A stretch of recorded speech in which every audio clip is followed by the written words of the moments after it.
Hi friends, welcome to my channel Dipali eating show and creativity. তোমরা সবাই কেমন আছো? নিশ্চয়ই খুব খুব ভালো আছো। আমিও মোটামুটি আছি। তো দেখো, এখানে এই যে কচুর লতি নিয়ে চলে এসেছি।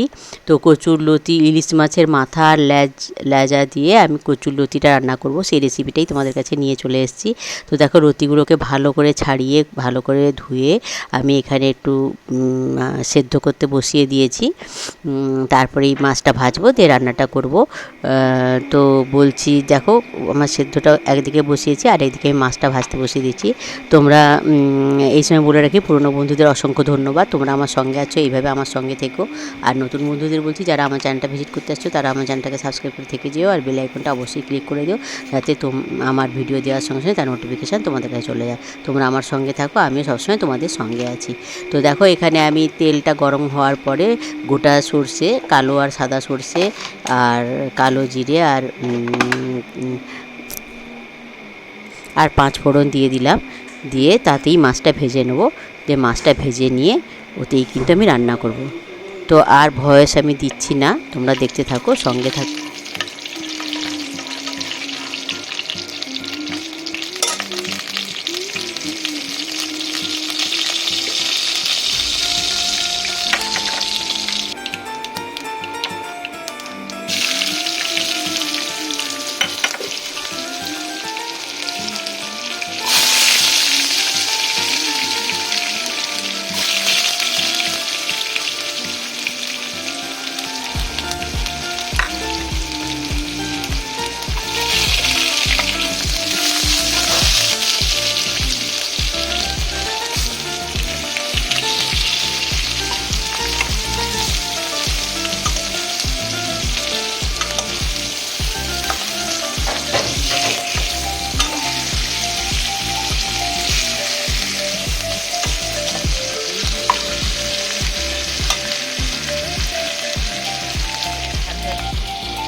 কড়াই থাকবে আর আমি ঝোলটা দিয়েছি, ঝোলটা দিয়ে খাওয়া শুরু করে তারপরে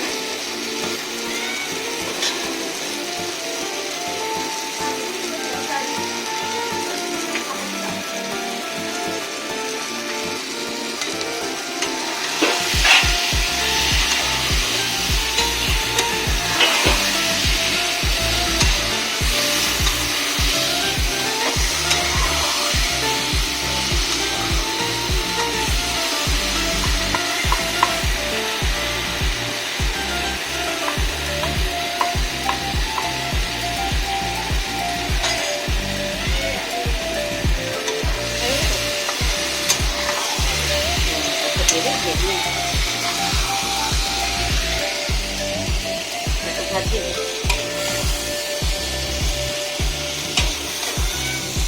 ঝোলটা দিয়ে আমি ইয়ে করবো, ঝুল করবো।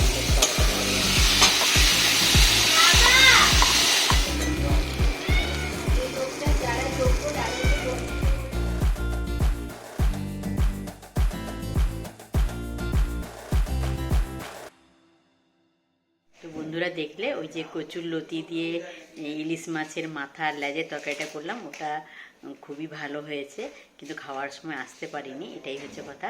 তো সবাই তোমরাও কিন্তু এইভাবে রান্না করে খেও, বন্ধুবান্ধব আত্মীয় স্বজনদের সঙ্গে মানে শেয়ার করো, যাতে তারাও রান্না করে খেতে পারে। সবাই খুব খুব ভালো থেকো, সুস্থ থেকো, সাবধানে থেকো। Good afternoon, by.